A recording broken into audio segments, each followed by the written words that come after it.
Hi there, Ansa here. Welcome back to my channel Soapmaking. This is where we magically change oil into soap.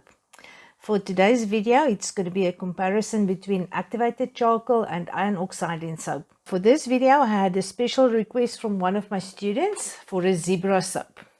So since I'm already in a black and white mode, I thought, okay, why not? So we're going to make a true African zebra soap for Tanirali, and this video is then just for you. Okay, to start, I'm going to go through my checklist and I'm just going to make sure that I have everything at hand. First, I'm going to make sure I have all my safety gear ready. Then I'm going to check all of my equipment. I have my scale, I've got my jugs, something to make my soap with and my molds. And I found this thin canvas like fabric cloth with a silicone layer on the one side. I'm testing to see if it's maybe reusable and a practical liner for my molds. I am not so sure if this is a good idea. That maybe should have just stayed an idea, but yeah, let's just see where this goes. Okay, to do my soap swirls, I also made a swirly tool that consists basically of a piece of corrugated cardboard with skewers pushed through every third opening. I think I saw this in a post along the line on Tree Marie's channel. So all credit goes to her. It's a brilliant idea, but it was definitely not my brain baby. I hope it was on Tree Marie's. If somebody knows exactly who made this the first one, please let me know in the comments. I would love to give credit to her, but I think it was Tree Marie. Okay, I'm going to use this rake for swirls to swirl from one side to the other. This way, all of them is the same width, and it's just much faster than doing this with a chopstick. Then I'm going to do exactly the same with the other mold, which is going to be a little bit narrower than the first one. Okay, so I've got my molds, I've got my recipe, my oils. I've already measured all the ingredients just to save some time. The recipe formulation is in the description if you would like to use the same one. I like testing other ingredients with this specific formulation because it's a slow-moving recipe and it's actually quite affordable. And the method that I'm using is the heat transfer method, where I add my hot lye solution to my room temperature oils, and I just bring the mixture to emulsion and split the batter then in two. On the one half, I'm going to add a little bit of titanium dioxide for the white stripes. And for the first batch, I'm going to add the activated charcoal for the black stripes here.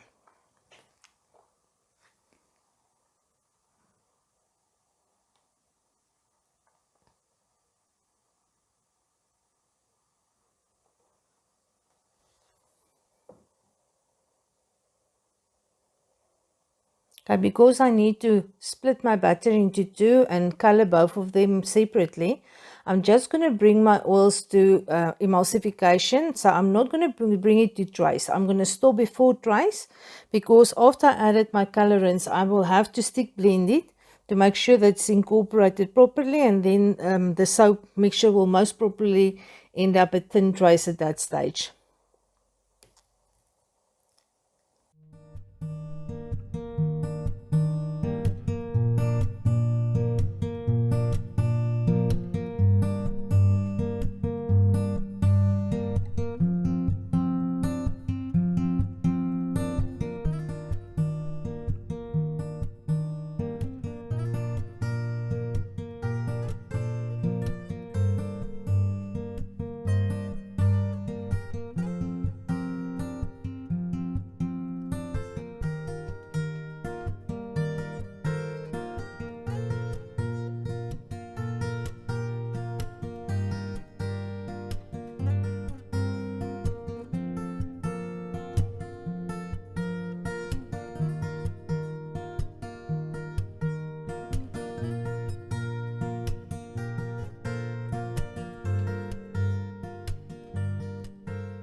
I'm first going to use my shallow or flat mold. I'm going to add all of the light color into the mold, the white part. Then I'm going to use my black. I'm going to add all of the white batter to the flat mold. Scrape every last little bit out. Just make sure we're not going to waste any soap here. Now with the black batter, what I'm going to do is with the long spout, I'm going to pour it from a height from about 15 to 20 centimeters above the mold, just to make sure that it's going to drop to the bottom of the mold. I'm going to keep building up on the same lines until all the activated charcoal batter is poured into the mold. You can pour it in smaller stripes closer together, but I decided that this is not a skinny zebra. It's going to be a nice rounded one here with big fat stripes, a little bit like me.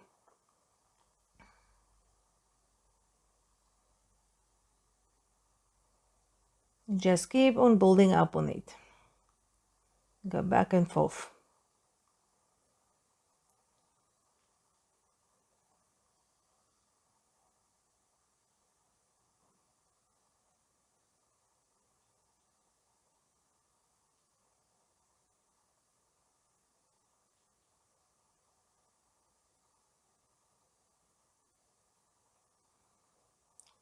I'm going to use all of the batter because I'm not going to do swirls on top of this. This is going to be my decoration for the whole soap. So there's not going to be any extra little swirlies on top. So you can add everything to this batter.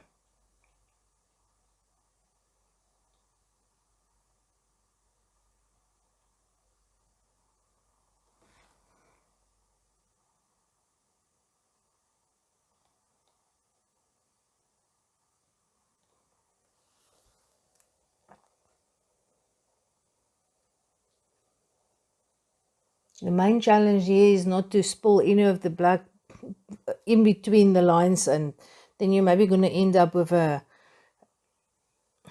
cheetah. Oh no, yeah, cheetahs do have spots, so we don't really want spots, we want stripes on this one. I'm just going to use the rake tool. I'm going to drag it from one side to the other side.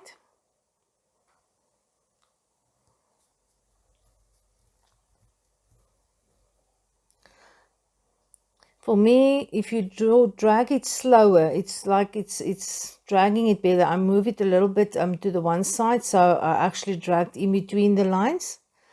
And the main thing here is to know when to stop. So this is usually my big challenge. I can overdo stuff, but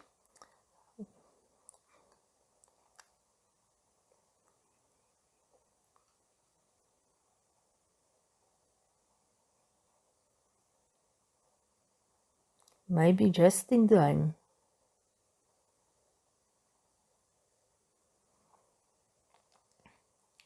Okay, I've got my lines now, but I actually really want to break them up a little bit.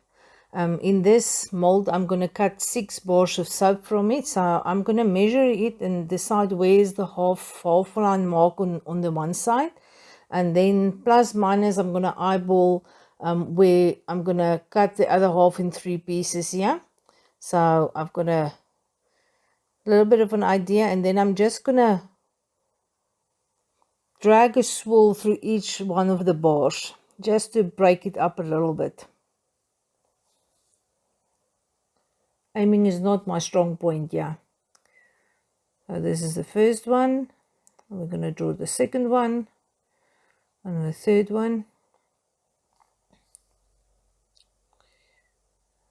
Good, number 4, number 5, and last but not least, number 6. So it looks good at this moment, but I would actually rather prefer to have it a little bit more defined. So I'm just going to go over them, all of them again.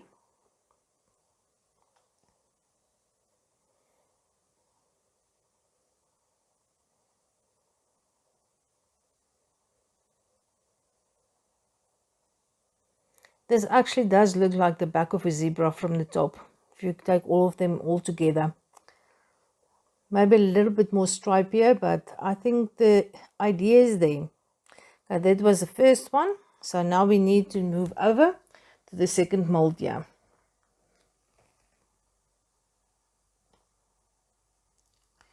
Okay, for the next one, next up is the Black Oxide. And for this batch, I also pre-measured all of the ingredients beforehand, also to just save a little bit of time. Because the different mold sizes, I had to run my formulation through the soap calculator to resize my recipe. And interesting, you need about half the amount of black oxide to get the same shade of black than as the activated charcoal soap.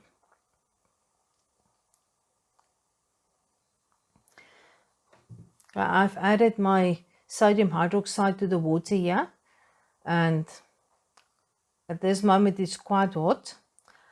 I'm gonna put my coffee coaster underneath this little tub just to show you that it starts out quite milky, and if you let it stand for a while it will go clear. And I prefer, even if I'm doing hot process soap, or no, sorry, this is not hot process, the heat transfer method, where you usually use hot sodium hydroxide and pour it into your oils. I like to let it cool down a little bit until it goes clear. The reason for that is that if it goes clear, I know that each and every little bit of sodium hydroxide was dissolved already, and there's no little pieces of stuff going into my oils that way. So I prefer to let it go clear, then I know it's dissolved. I like it that way.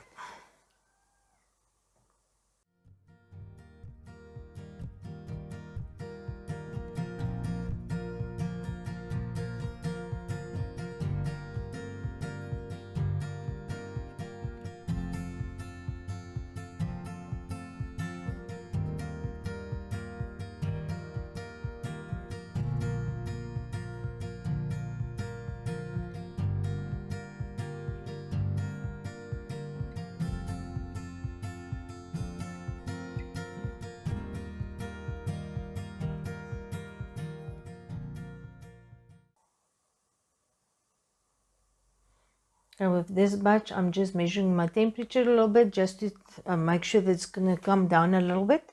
With the first batch, everything worked out 100% fine, but I would have actually liked it to be a little bit more at the thin trace than to the medium trace. So this one I'm just cooling down a little bit, just to give me a little bit more of work time when mixing in my colors and pouring. Okay, I'm going to bring my mixture again to just emulsification. I'm not really going to take it to trace yet. I'm going to split it up after emulsification, add my colors to both sides, the titanium dioxide to the white half, and I'm going to use the iron oxide to color the other half.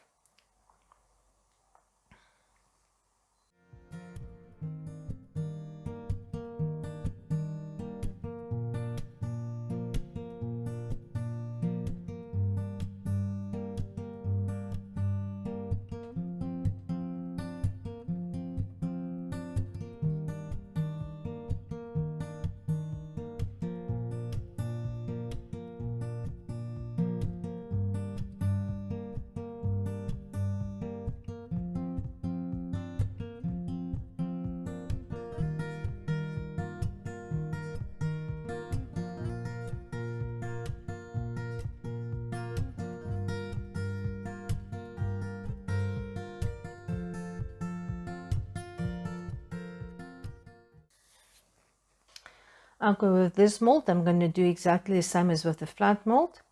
I do have a hanger swirl tool, but maybe you don't have one, so I've decided to use a straw and a piece of string thread. So I'm just going to pull it from the one corner up to the corner closest to me.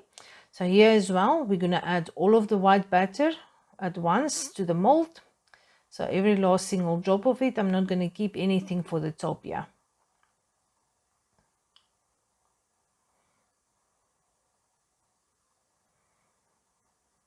Okay, and then I'm going to pour the black again.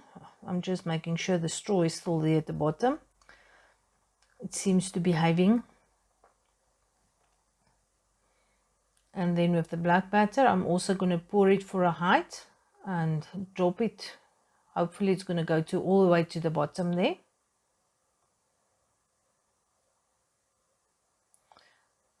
Because this mold is so tiny and narrow, this is actually quite a challenge not to bring the lines too close together.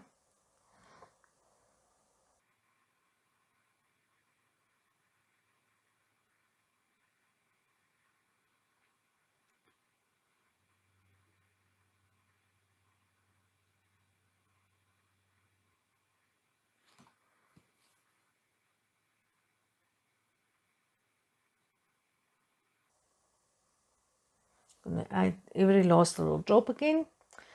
Okay, now with my rake tool, I'm just going to rake it from one side to the other side again.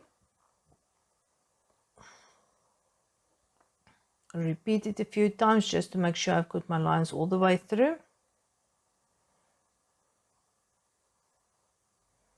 Again, yeah, it's difficult to decide when to stop. Now with this full idea of mine, this is one of those ideas where a good idea should have just stayed an idea.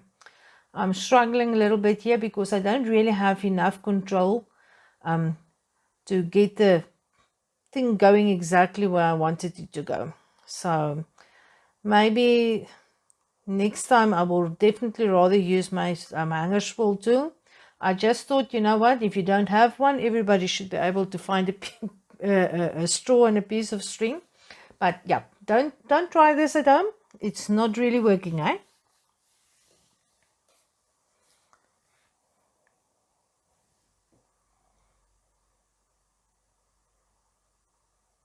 I decided, since everything is not working properly here, I can just as well add the last little bit on top.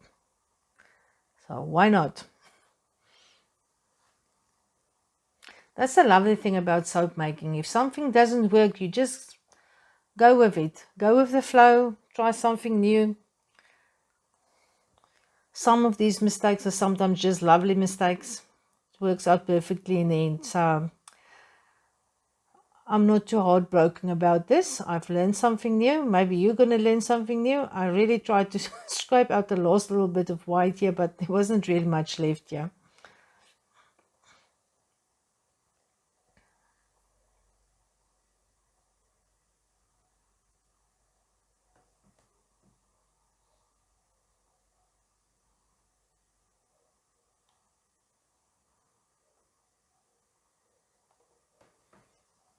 Oh, I'm just going to put these aside and we'll come back for the cutting and see how everything turned out.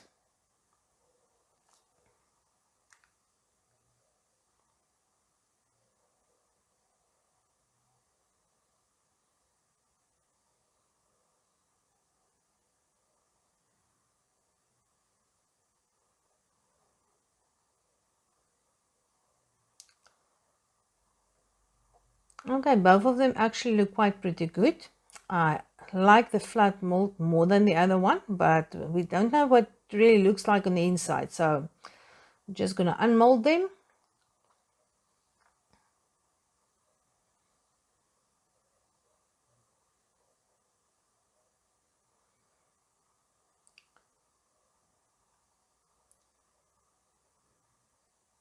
Now this is a big moment for my canvas type of plastic here and see if this is going to work. At least this was one idea that is actually at it working. It actually releases very nicely. The problem was when I lined the mold, because it's so thin and very soft and flexible, it was really hard to get it into place and it doesn't make bubbles and wobbles in it. So I'm not sure if I want to use it again. Greaseproof paper is actually it's easier to put in the mold, yeah. So I'll still think about this stuff, eh? I'm not 100% sure about it yet. But at least it's cheap and it's definitely reusable. Now for this soap, I need to cut the 6 soaps out of it. So I'm just going to measure it and first split the block in 2.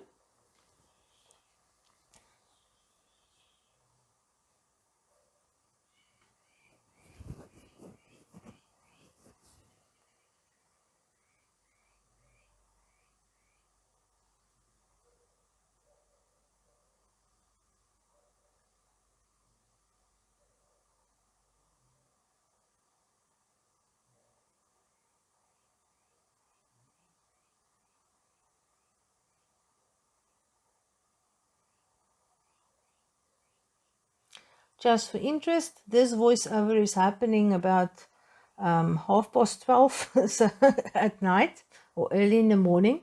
My cat is snoring away underneath my table.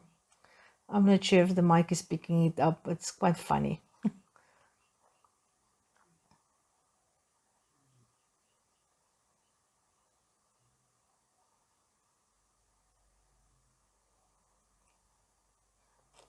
Okay, yeah, the measurement is about 19 centimeters. So I think it's also on Trimery that she used to slant the ruler from one side to the other side with a measurement that works nicely. So I measured this one, it's 10 centimeters. So I'm just adjusting my cutter here to the right height.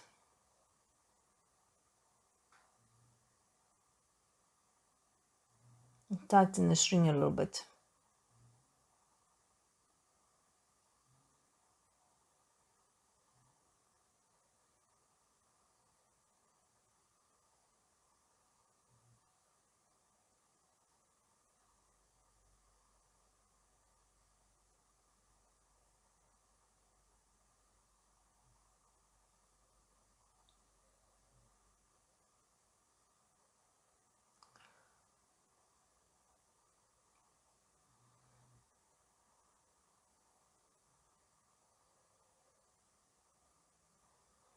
Just splitting it in half, and now I'm going to just cut it into 3 bars each.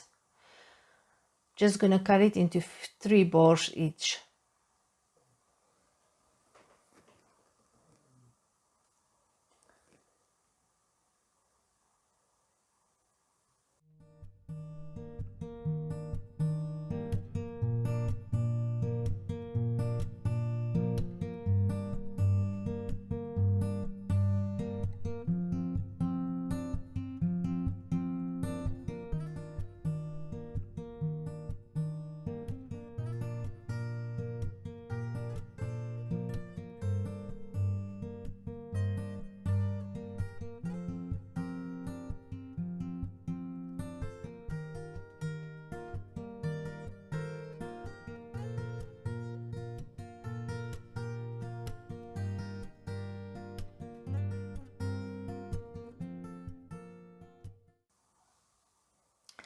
Okay, next up is going to be the iron oxide soap, and for this bar I'm going to slice a few pieces in the one direction, and then I'm going to split it horizontally. Now normally I won't cut my soap in different directions on one bar, but anything in the name of science, or maybe it's for curiosity. Now whatever it might be, this is the difference between the two methods. The activated charcoal is on the left hand side and the iron oxide soap is on the right hand side. Now the white on the right shows a little bit of the titanium dioxide rivers or glycerin rivers. Now this formed when the soap in the deep mold went through the gel phase. As far as the color black, the activated charcoal and the iron oxide are actually about the same color. The difference is that for the activated charcoal, I've used about a tablespoon per 500 grams of oil. And for the iron oxide, I've used about 7.5 milliliters per 500 grams of oil to obtain the same color. So you need about half the amount of iron oxide than you need for the activated charcoal. For the stain rest, I'm rubbing the backside of the soap of each of the one of the on a damp cloth. The activated charcoal is first up. Just going to wet it a little bit. And rub the backside on the cloth. Now, as you can see, the activated charcoal actually does make a black mark on the cloth. Next up with the iron oxide one. It's quite slippery.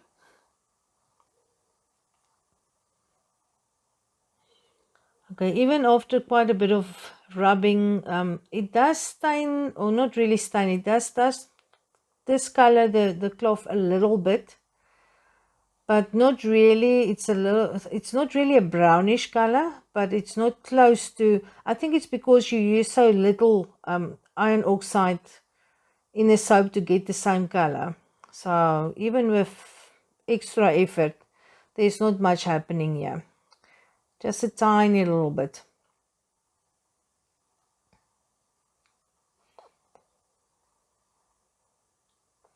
Now, to get an idea, you know, there is a mark, but let's just rinse it a little bit. It's not really much of an effort to rinse it out. Now, from experience, I know activated charcoal, it does color your washcloth, but it just rinses out very easily. All of it just goes, no effort.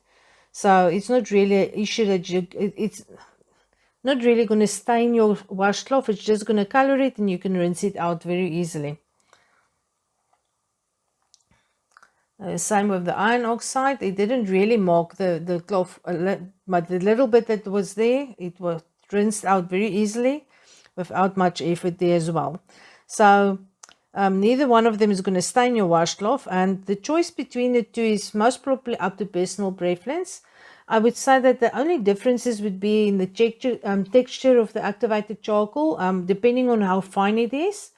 It should have a slight exfoliating effect, and it might have some label appeal where black oxide is mainly only for color. So that is basically all that I can say around the activated charcoal and the black oxide. Guys, so please like and subscribe to get notified of future videos. And if you want to learn the A to Z of soap making all in one place, you're welcome to check out my online Udemy course. The link is in the description. And all the best and happy soaping until next time.